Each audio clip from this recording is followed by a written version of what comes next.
Hello students, Munshi Premchand ji द्वारा लिखित कहानी पुत्र प्रेम पढ़ाया जा रहा है।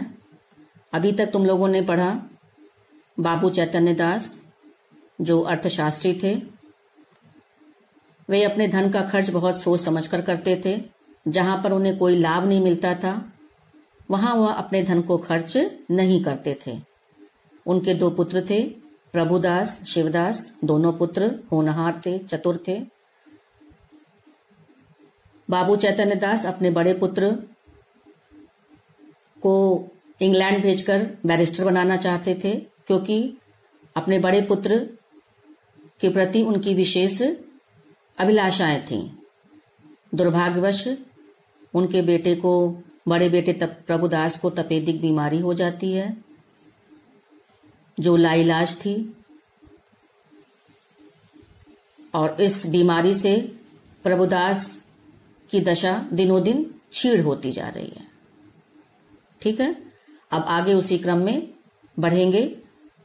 सी पेज नंबर 8, ये इस पेज को मैम समझाएंगी। So all of you listen here this paragraph. इसमें बताया है लेखक ने कि अब प्रभुदास को भी यह विश्वास हो गया कि इस रोग से मुक्ति पाना असंभव है। उसने अपने जीवन की भी चिंता छोड़ दी। वह पथ्यापथ का विचार न करता। पथ्य मतलब रोगी को दिया जाने वाला भोजन, अपथ्य मतलब जो खाने लायक भोजन न हो। तो उसके लिए जो कुछ भी आता था तो वह उस पर बिना विचार किए, जो उसको अगर फायदा भी नहीं करता था तो उसको भी वह खाता था। दवाओं का सेवन करना उसने बंद कर दिया। उसके जीवन में एक उदासीनता छा गई थी। वह दार्शनिकों की तरह बातें करता था क्योंकि वह अपने जीवन से निराश हो गया था।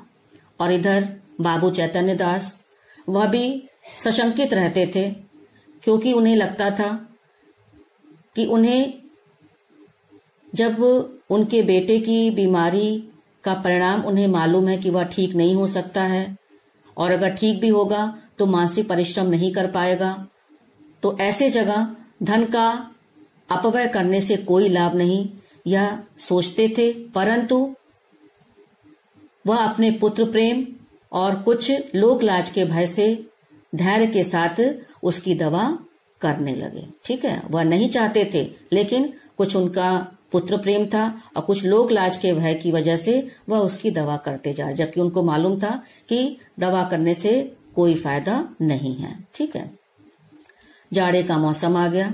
एक दिन चैतन्य दास अपने बेटे के सिरहाने पर बैठे हुए डॉक्टर साहब से उसका हाल चाल पूछने की नीयत से पूछे कि अब तो जाड़ा आ गया है, क्या कुछ अंतर मालूम हो रहा है?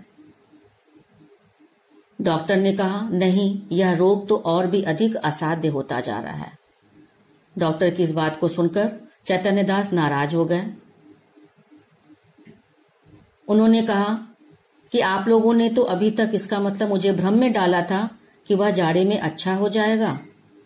आप लोग केवल अपना स्वार्थ सिद्ध करना चाहते हैं। न तो आपको रोगी के इलाज की चिंता है और न तो रोगी के इलाज पर किए जाने वाले खर्च के बारे में आप लोग सोचते हैं। आप केवल अपना मतलब साधते हैं। यह कहते हुए वह उनसे, डॉक्टर से नाराज हो जाते हैं। डॉक्टर उनकी बात को सुनकर के बड़ी नम्रता से जवाब देता है, और वह भी बाबू चैतन्य दास की परेशानी समझ रहा था। तो उसने बड़ी नम्रता से बोला कि हम लोग ऐसी दशाओं में केवल अनुमान कर सकते हैं, और अनुमान सदैव सत्य नहीं होता।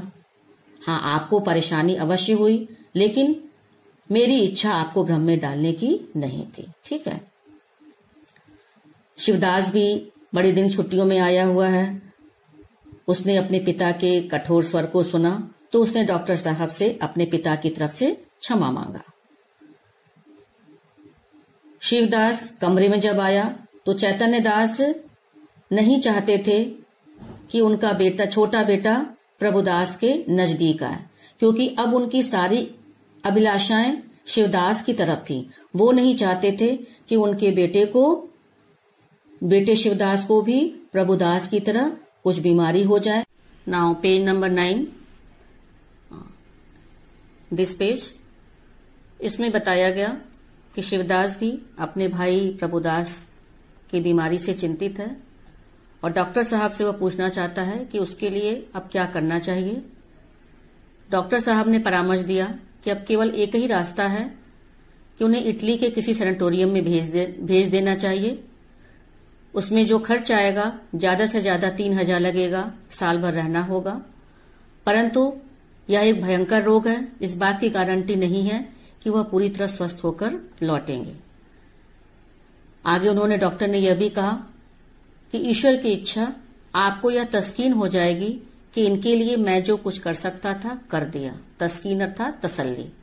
डॉक्टर का कहना था कि इससे आप लोगों को कम से कम तसल्ली हो जाएगी कि जो कुछ भी आप लोगों से हो सकता था आप लोगों ने किया, आगे तो ईश्वर की मर्जी है। ठीक है, आगे दिस पैराग्राफ।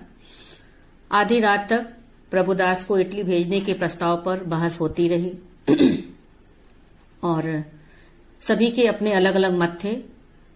चैतन्य दास का कहना था कि एक अनिश्चित परिणाम के लिए, एक जहां पर जो परिणाम संशयपूर्ण हो, उसके लिए 3,000 खर्च करना बुद्धिमानी नहीं है।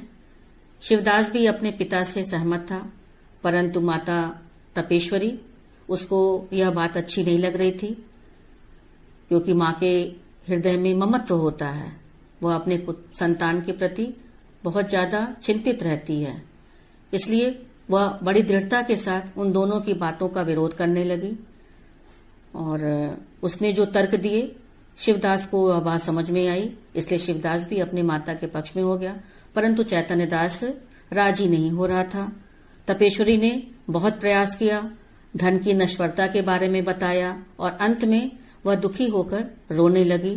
उसकी रुलाई को देख करके बाबू चैतन्य दास ने अपनी हार स्वीकार कर ली और उससे कहा कि ठीक है, जैसा तुम कहोगी, हम अपने पुत्र को इलाज के लिए इटली भेजेंगे, लेकिन जब रुपए हाथ में रहेगा तभी यह काम करेंगे। अब मैं एक्सट्रैक्ट की लाइंस बताऊंगी, इसको नोट कर लीजिए। लाइंस है, तो ईश्वर की इच्छा आपको यह तस्कीन हो जाएगी कि इनके लिए मैं जो कुछ कर सकता था कर दिया। क्वेश्चंस दिए जाएंगे, आपको अपनी कॉपी में करना है। स्टूडेंट्स, यहां अवतरण 2 दिया गया है, उससे रिलेटेड 4 प्रश्न हैं। पहला प्रश्न, उपर्युक्त कथन किसने किससे किस प्रसंग में कहा। प्रश्न नंबर 2, वक्ता ने यह वाक्य श्रोता के किस प्रश्न के उत्तर में कहा। प्रश्न नंबर 3, तो ईश्वर की इच्छा से वक्ता का क्या आशय था। प्रश्न नंबर 4, तस्कीन शब्द का क्या अर्थ है, इस शब्द का प्रयोग किस अर्थ में किया गया है। तो ये 4 प्रश्न दिए गए हैं, लेसन समझाया जा रहा है, उससे रिलेटेड एक्सट्रैक्ट है। इन चारों प्रश्नों के उत्तर कर लीजिएगा।